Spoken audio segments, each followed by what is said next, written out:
News ৱেবৰ দৰ্শকসকললৈ লৈ আহিছোঁ এটি সুখবৰ। অভিভাৱকসকলৰ বাবে এটা আজিৰ দিনটোৰ ভাল খবৰ।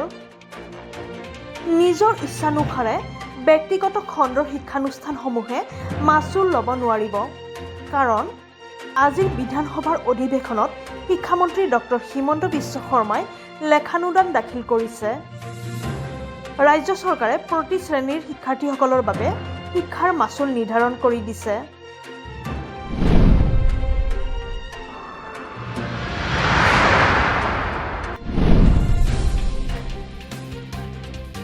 আজিৰ দিনটোত নিৰ্ধাৰণ কৰা হ'ল ব্যক্তিগত শিক্ষণ প্ৰতিষ্ঠানৰ সৰ্বাধিক মাচুল।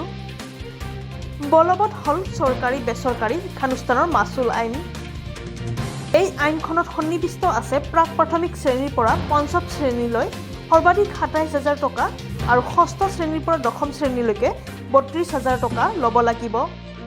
লগতে বিজ্ঞান শাখাৰ একাদশ আৰু দ্বাদশ শ্ৰেণীৰ বাবে ৩৭,০০০ টকা, কলা শাখাৰ একাদশ দ্বাদশ শ্ৰেণীৰ বাবে ৩২,০০০ টকা, বাণিজ্য শাখাৰ একাদশ আৰু দ্বাদশ শ্ৰেণীৰ বাবে ৩৩,০০০ টকা সৰ্বাধিক ল'ব লাগিব।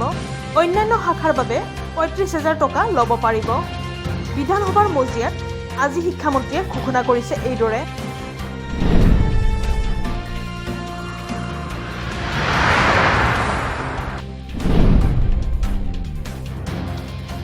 বৰ্তমান অভিভাৱকসকলে যথেষ্ট সকাহ পাব।